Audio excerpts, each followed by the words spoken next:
Welcome back to the Bring Your Big Energy podcast. I'm Stacey K, and this season we are getting fierce. I'm going to bring you powerful stories, bold conversations, and real life inspiration to fill your cup and remind you that anything is possible. So let's dive in. Same big energy, just a bit more fierce. Hello, and welcome back to the Bring Your Big Energy podcast. Hi, Mick. How are you? I'm so excited to see you virtually, always, whenever I can. You're such like sunshine. I love your energy. That was one thing about you, Stace, just from the moment I met you. It's like, boy, when you say bring your energy, big energy, that's how you show up always. You do too, my friend. You light up a room. It's actually funny to meet virtually because Monica, who we belovedly call Mick, is in my community. So, unlike a lot of my guests who I love and become my community, Monica's been in my community for a while. She actually was my MC for my book launch event. Killed it with that energy on that stage. So every single time I talk to you, I feel like a better person. That's what you give to me, girl. So if this is a love fest, listeners, this is a love fest. Yes. And I receive it and I feel it. And I feel the same way about you. I absolutely do.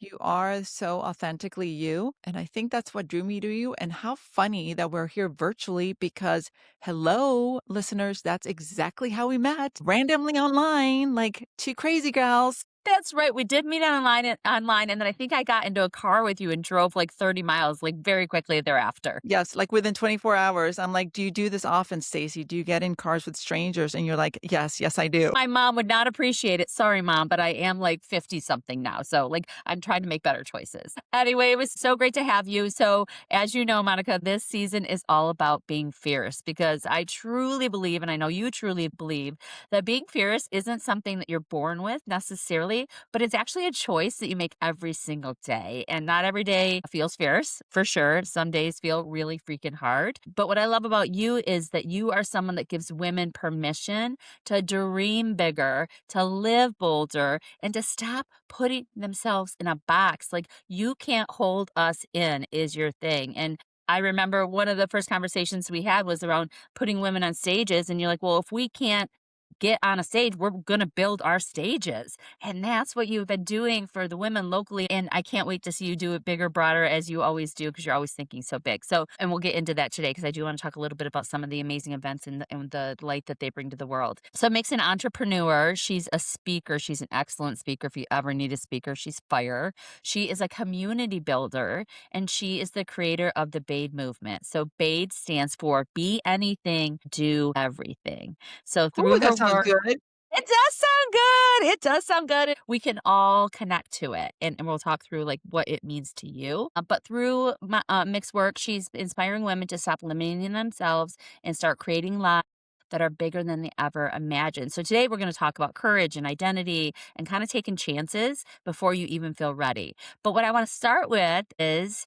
the beginning. It's very easy to look at you as you command a room and everyone loves you and you're giving back so much and pouring out of your cup so much, but you have this like confidence about you.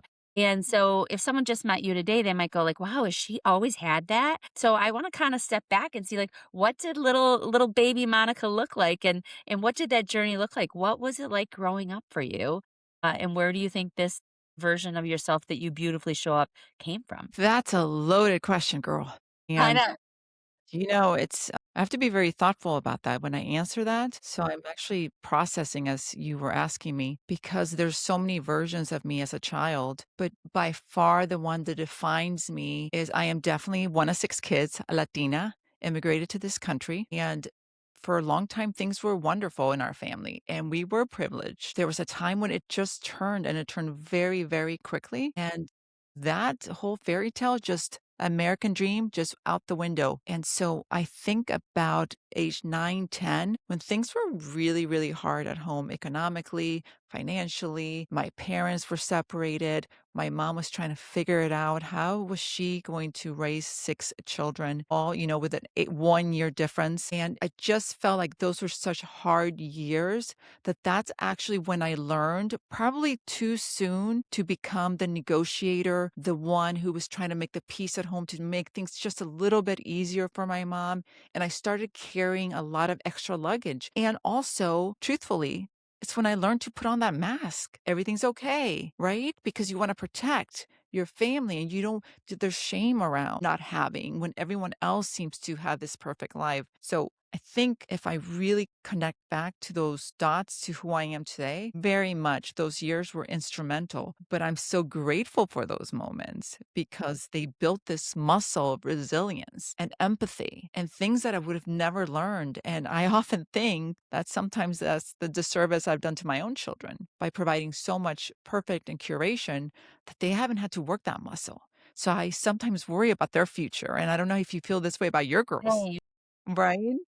So that's really where it stems from, Stacey. And from that, and by the way, it wasn't like, "Ooh, boom, there you are." And then all of a sudden I showed up this way. It was decades of learning and growing and evolving and self-awareness to that have led me to this moment. I love that. I love that because it's such a story that we can connect to. Because I think we all go through seasons of have and have nots. And I do think it shapes us as the people we are. And so somewhere along the line, it became you helping others and you helping others, and then and also like investing in yourself and filling your cup up. But what made it? What was that turning definition point where you started let's say the BADE movement? Because you've done so many things. We can't cover all of the great things that you've done. I know you give back to the community or in all kinds of nonprofit worlds constantly out of the goodness of your heart. But talk about BADE and how that became like you're like, this is what I'm doing. Well, there was a moment, best probably told by a story. My oldest was applying to college and he was having anxiety over it. And I did, Stacy, what all moms do. I gave him that talk that, wow, babe, you can be anything and do everything. The canvas is white.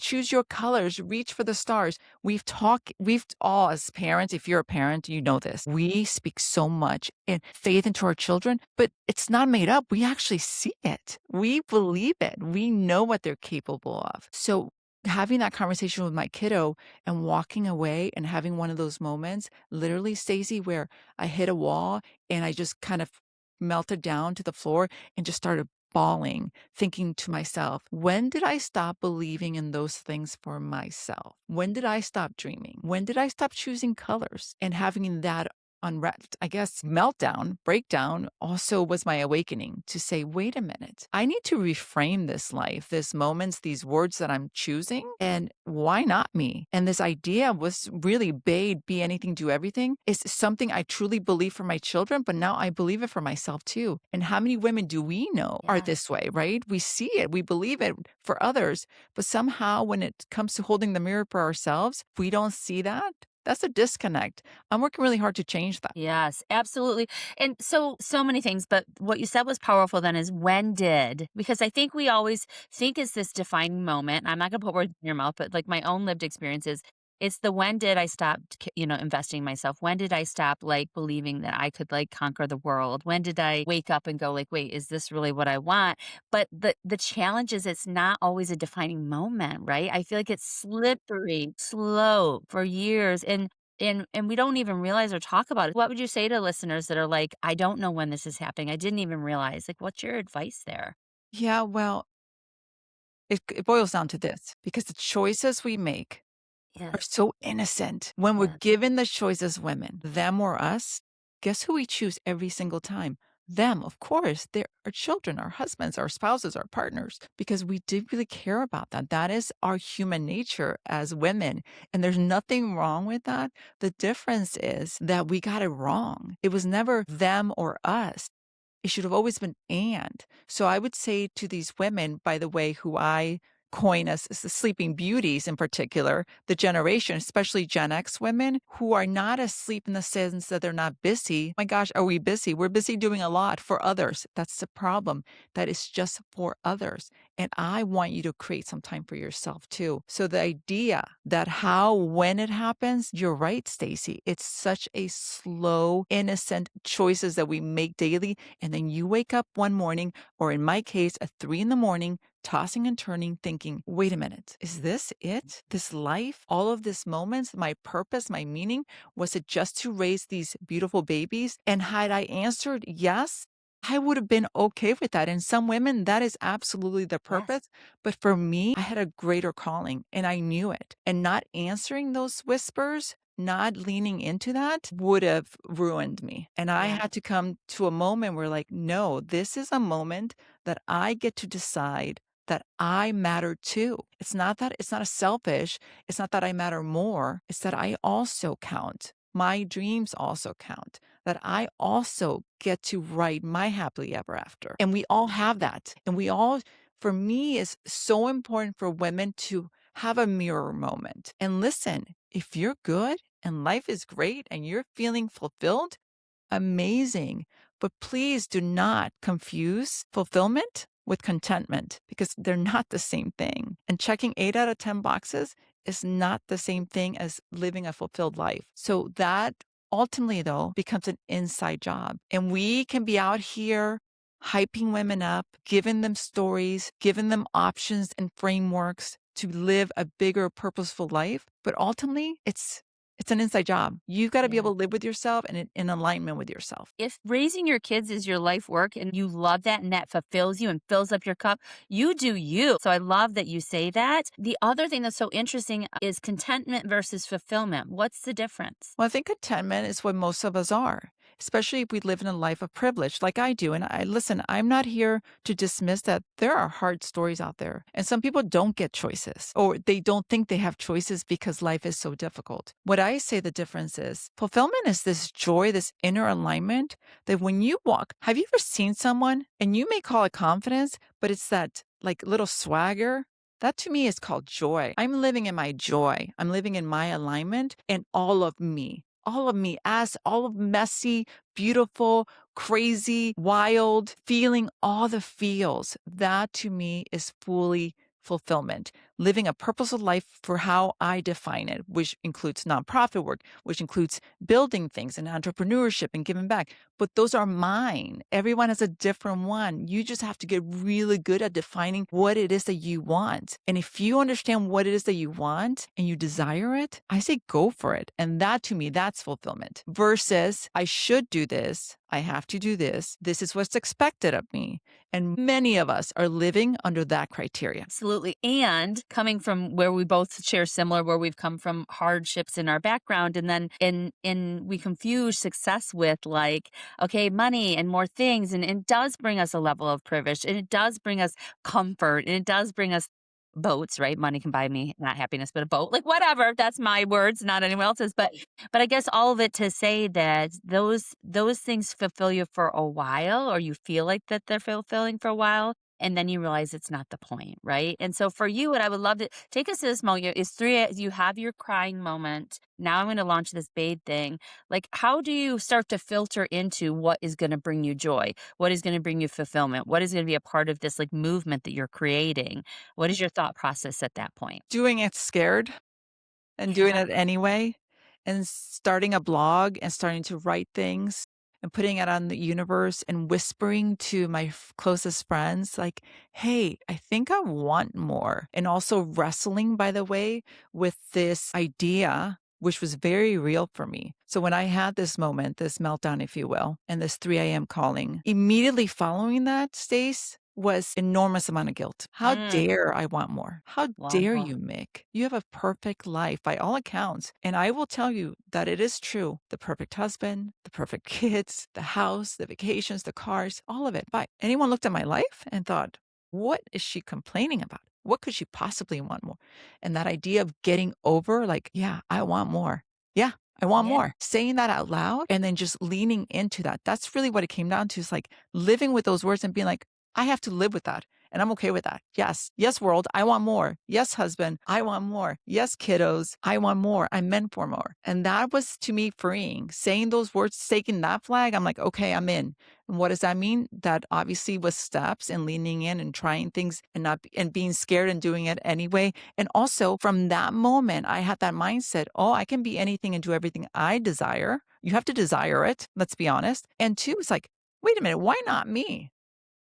When Yeah. you look at everyone out there doing the thing, and to me, it's so important to look at women or men, whomever you admire, and have that as goals. Like, yeah, Mel Robbins, she's a baddie.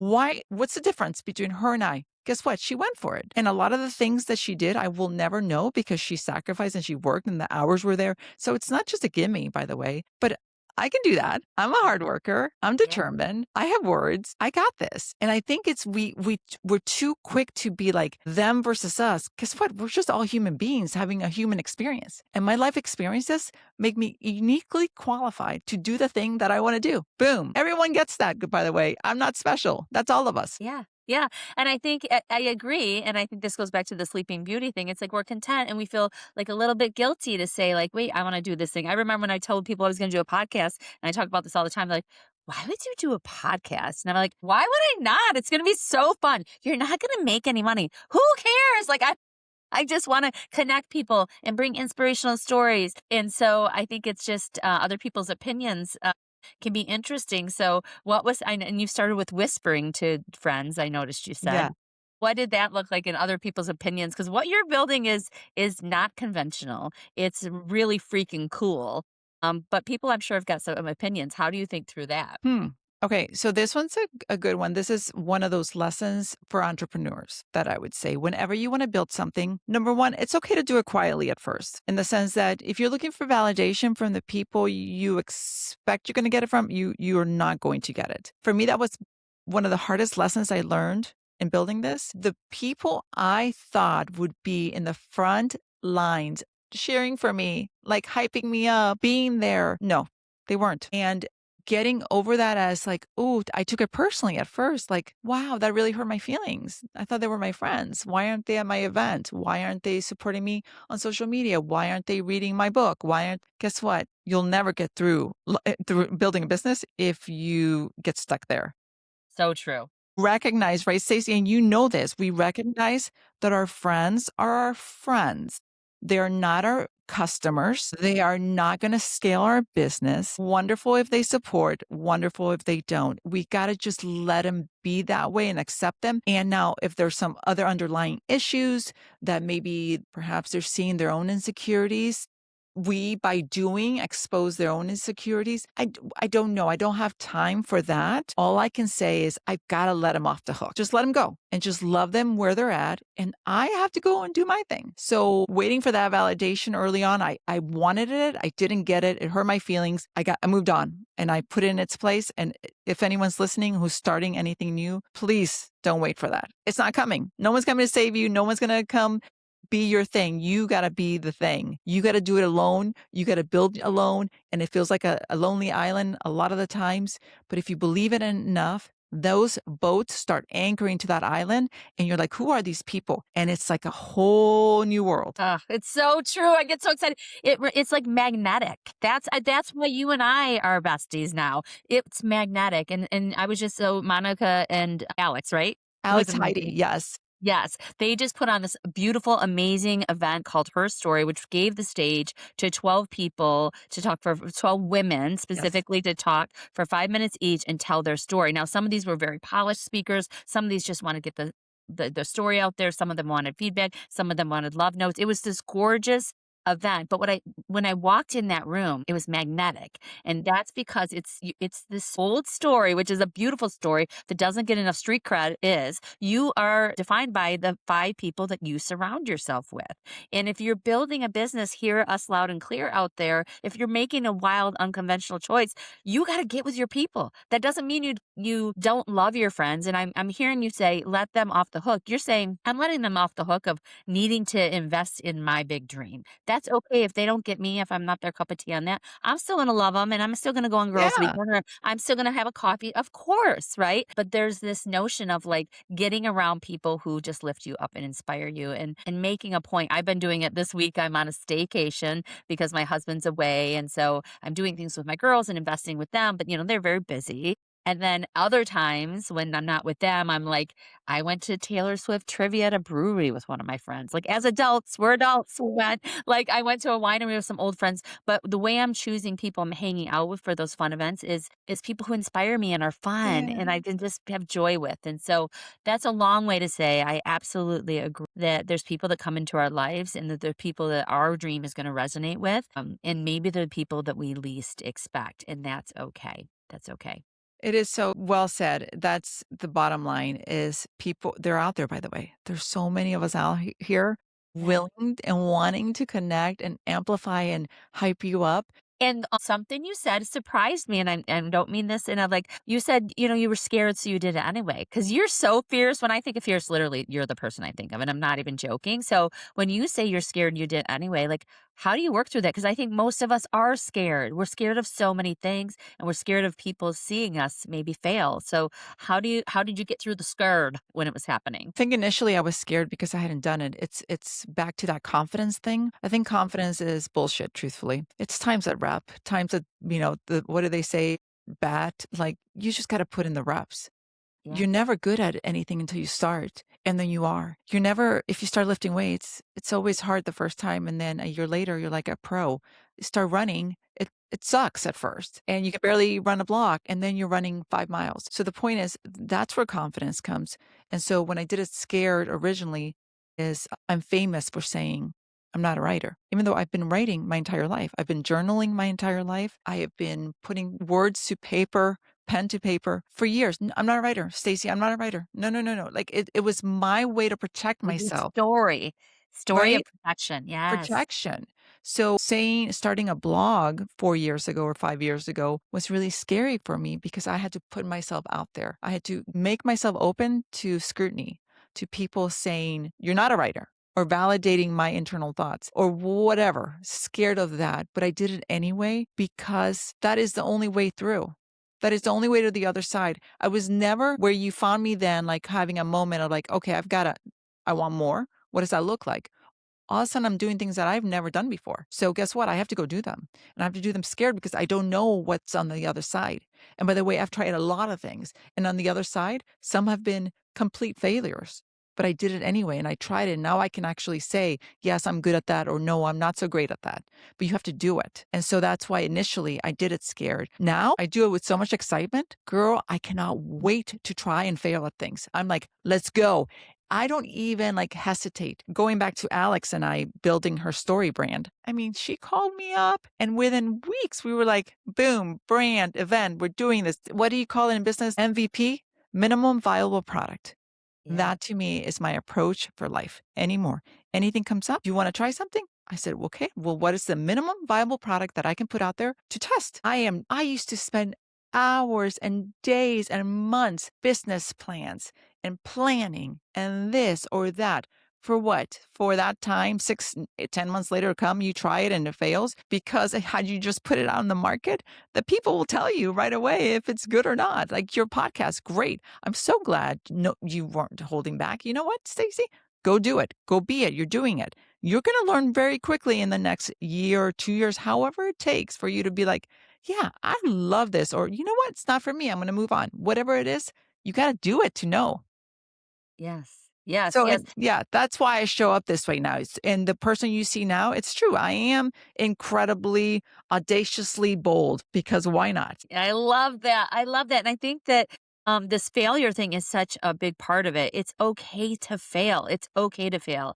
And I think that also the things that we're doing and things that a lot of the listeners out there are doing that are doing incredible things too, there's not necessarily a roadmap for it. So it's not like there's a right or wrong, like your event. There's no right or wrong way to do it. There's like, this is how we're going to curate it. This is the feedback we're going to get. And this is how we might just like make some tweaks moving forward. So I do think that that is that failure piece. So talk us through as much as you want to share as an entrepreneur and all the things you've built. What are some of the fun things that you failed at along the way, and what did you learn?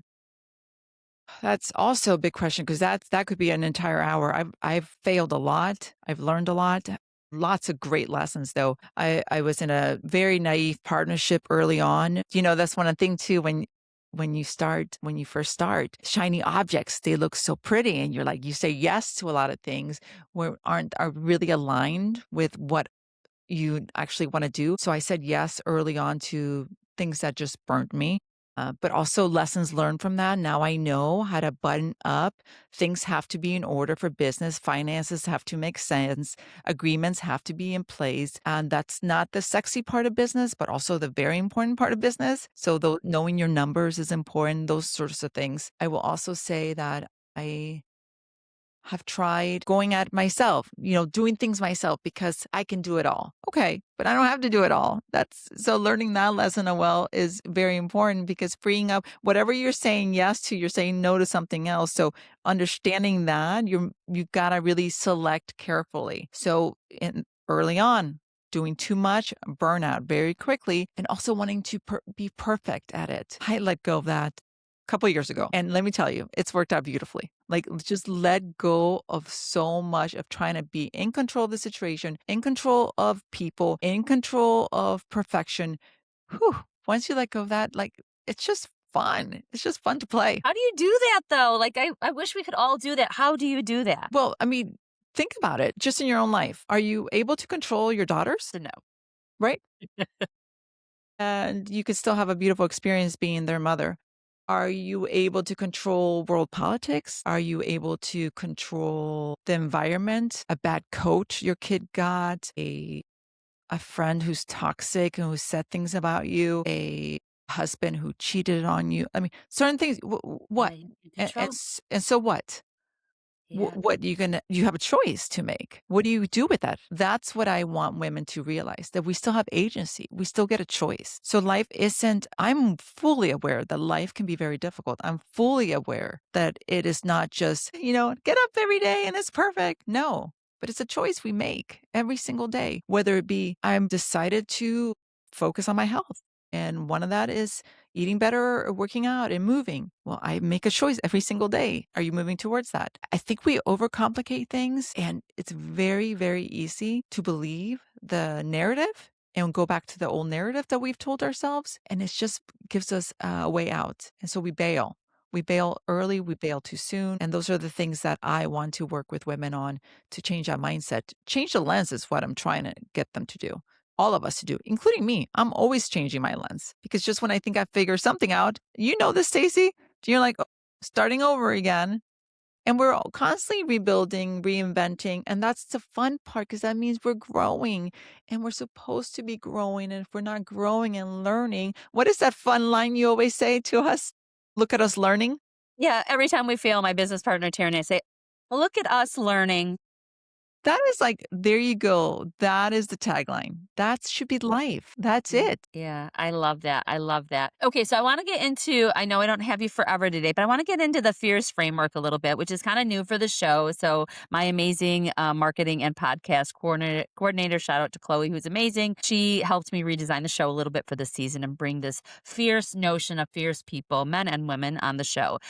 And so, of course, it's an acronym because we all love a good acronym. So the F in fierce is about filling up your cup. So how do you think about filling up your own cup? And then what advice would you give to other fearless females on this call to do the same? Okay, but before we get into that, I'm happy to answer that, but tell me why tell me about why fears? What about that resonated with you? What resonated for me was the seasons 1 through 3 were really great. There were stories like the stories in my book where they were like, you hit this intensity point, like something really hard happens and you reimagine your life. And we talked through the spark process, which is my framework to help as an executive coach and someone who's had to rebuild her life many times. It helps to get you through this transformational experience. And so that's what it was all about. And the stories were beautiful and layered and wonderful, but I felt like what was happening in a lot of those stories is there was a lot of focus on that intensity point and that hard part. And I wasn't focusing enough about like the after story, like the really badass, like, holy cow, that person is so fierce because she just, went through this hard thing and then she bought the castle in France and that's what she's doing. So I really wanted to move the stories of people, which are similar framework, but into something that was like, okay, how can we get the most out there for our listeners and our viewers to be able to, fill their cup, invest in themselves, all of these different things that became fears so that you leave even more inspired. But there's more of, I think, that leverage on the really cool chances we're taking that are bold, unapologetically bold and fierce. So that's sort of where the evolution came from. Okay, I love it. I love it. And it's definitely in line with your whole brand and your Yeah. energy. So it makes Yeah. sense. Yes. Thank you. Thank you for asking that. That's great Yeah. because I really haven't had the opportunity to explain it very much. So that's what Fierce is all about. Yeah. So the F in Fierce is filling your cup. So how do you fill Okay. your cup? And then how do you help others? What's your inspiration to others on how to do that? If filling my cup, it comes down to understanding. my wants and desires and doing things that align with that. And whether it be, and being very selfish and guarded with that, protecting that. So whether it be grabbing coffee with someone, is it aligned with my values, what I want to do? Everything to me, my time is so valuable now that I protect it because I feel like that's my way to give back and I could create so much impact. So filling my cup is spending time with self, which sounds kind of very selfish, but it isn't because I'm so in tune with my feels. And again, also sounds very woo woo, but I am in that era, Stacey, where it's gotta feel good. And for me to feel good requires that I'm doing things, creating things, growing things, conversations. Like if you're looking, by the way, for a friend to get together and talk about like The Bachelor and talk about other people and other women and just gossip and shoot the shit. I'm not the don't call me. Yeah, Like I am not that person and I wish sometimes I were, but I have a real hard time with surface conversations. Like when same. I see Talk you, is like the worst. It's like, "How's the weather?" I'm like, "Ah, I'm so bored." yeah, if someone asks me one more time, "What do you do?" I'm like, why? Who cares? Tell me what I believe in. What do I stand for? Tell me what Yeah. brings me joy." What are you Those are the passionate about? Yeah, Mhm. those are the questions I wanna that's how I wanna talk to people. So, anyway, all to say that's what I crave, that human connection, that wanting to know. So when I talk to you, Stacey, I wanna know what you're dreaming. What are we doing next? What's next?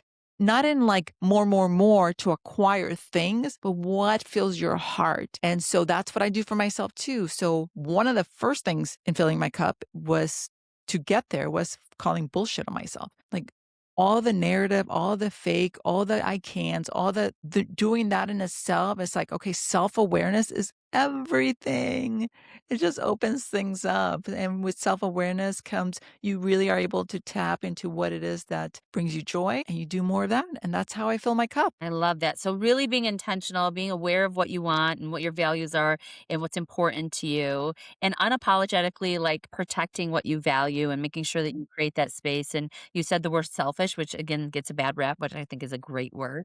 I think we should be more selfish. And I think we're so busy pouring into other people that we're not getting the opportunity to fill our own cup up. So that's so good. So, and then the I is investing in ourselves. And so you always talk about growth and am I growing? And Ooh. so you invest in businesses, you invest in nonprofits and relationships, but what's one investment in yourself that you feel like changed everything for you?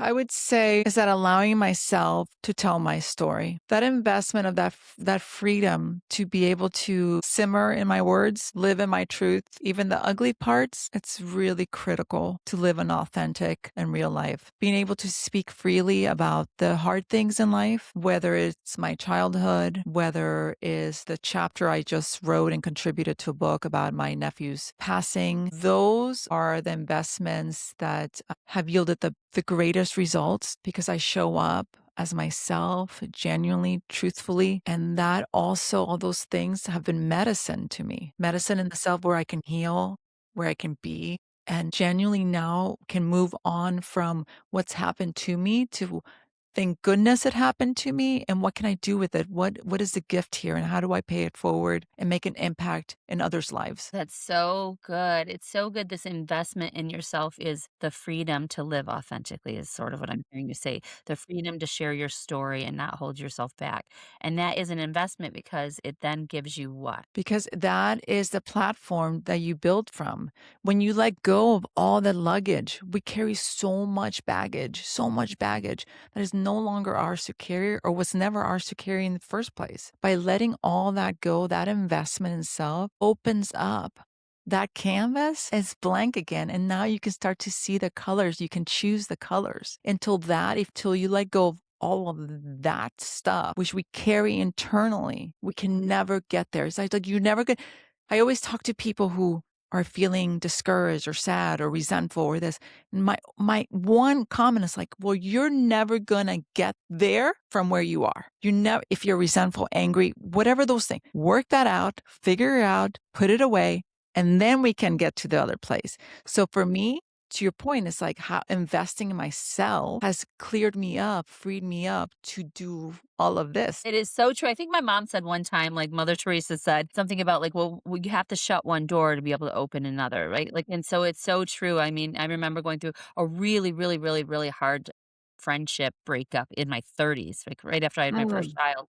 And I was devastated by it, like absolutely gutted by it. And then I quickly found my best friend in the entire world because I had the space that was open for her, and that would not have been able and available and open with the other toxic friendship. And so I think the ability to say, like, look, I am going to shed that. I am going to let that go. I'm not going to carry that baggage, I think is so freeing. And I think the other thing I'd invite the listeners to is when you think about that, like think about your own stories you're telling yourself, the expectations you have of yourself. Like that's the A back in the spark Yeah, process, like abandoning all that crap that is not serving you. And you are just so much lighter with this beautiful, like visual you gave me of this blank canvas of like, yeah, okay, let's go. Let's yeah.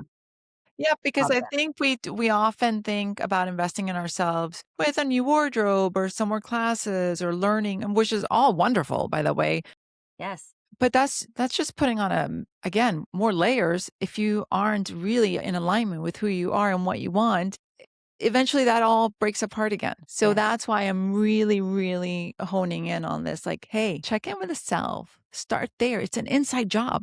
I don't, that is the best way I can describe it. Once you figure that out, the world is your oyster. It's so true, and like you said before, like, no one's coming for you, girl. Mhm. Like, like, you got this. You're on your own kid, Taylor Swift style. I love that. The E in fierce is expect to be derailed. We talked about failures, so I'm not gonna go there, but the R is one that I wanna make sure we explore, is the R is really rewriting your story. So I think this one connects so beautifully to BADE because your message tells women that they don't have to stay in their Mhm. lane, in one lane. So what have you had to let go in terms of identity, or things that no longer fit you as you were rewriting your own story in this new beautiful chapter? I would challenge the rewrite because I don't know that we get to rewrite our past. Okay. We Yep. get to live in that. We get to write our happily ever after. And that's when I want the listener to understand. It's not about erasing or dismissing or not acknowledging what's happened. It's about deciding what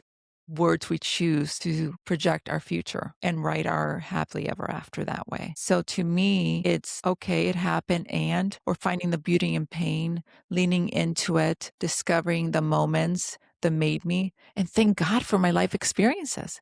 I could not stand in front of you or across from you in the screen had I not had all those moments. Whatever the heartbreaks, the great moments, the sad moments, all of it would have never made me who I am today. And my mom always says, if it weren't for our yesterdays, we wouldn't be here today.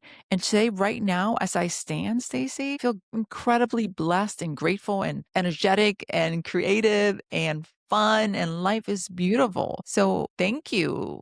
It's not rewriting. I acknowledge, I recognize, but I am the author now. And for a long time, I gave up my pen to someone else, and it was innocent. I took it back, and now I'm writing it. I love that. Take your pen back. I absolutely love that. And I do agree. Like there is this honoring of things that have come before. I mean, I say all the time, and it's probably controversial. Like I've had cancer twice, and it really really sucked. And I don't know that I would change it. I really don't know that I would change it because of the fact it's helped me to connect and serve others and just be the person I am because of it. Not in I spite. guarantee you there's not one day that you don't wake up and you say, "Thank you, God, for another Yes, day." I am I mean, here. you know what a privilege this is, this life Yes. thing is. You're Yes. living it. Yes, that's 100%. That's 100%. All right, Monica, we're almost done. So Okay. I'm not even gonna make it through all the fierceness, but the C is choose courage, which I feel like you do every day, and E is embracing your big energy, which I think that is you are the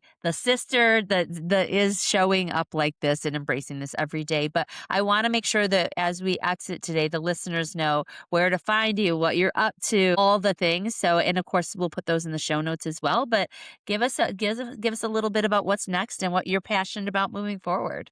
Okay, well, I'm dreaming of big things. I can tell you that for 2027, what I'm wanting to build is a funding arm to my business where I can fund women entrepreneurs. There's so many women with amazing ideas. I talk to them all the time who just need a little leg up. So that's up in the works right now. As far as what actively I'm working on, I partner up with the most amazing and talented Alex Heidi to build her story. And this brand is turning out to be such a through line of everything my work is about, which is amplifying women's voices. So creating stages and more events like that are definitely in the works. Our next one's going to be in Detroit in maybe late October, early November. So herstorynight.com. Please check us out. It's amazing. We'd love to have you as a speaker or just attend, as well as I just co-authored a book with 13 other amazing women sharing It's so stories. good. I'm halfway through it. It's so good. What's the name of Thank it you. again for the listeners? Empowered Moms, and that's found on Amazon or Target or Barnes& and Noble. You can just look me up on monicacurtis.com and learn all about me, but I would love to have you in my community at BADE with Mick. Just, hype girl energy. Love that. When you go to Monica's website, I really encourage you to sign up for her newsletter because she's being so humble about her writing. I even send a newsletter. I don't send mine very often, but hers is one when it gets my inbox, I read it every single time because it's exactly this. It's fierce inspiration to fill your cup or talk about the hard stuff and talk about the real stuff. And it's very thought provoking. It's beautifully written always.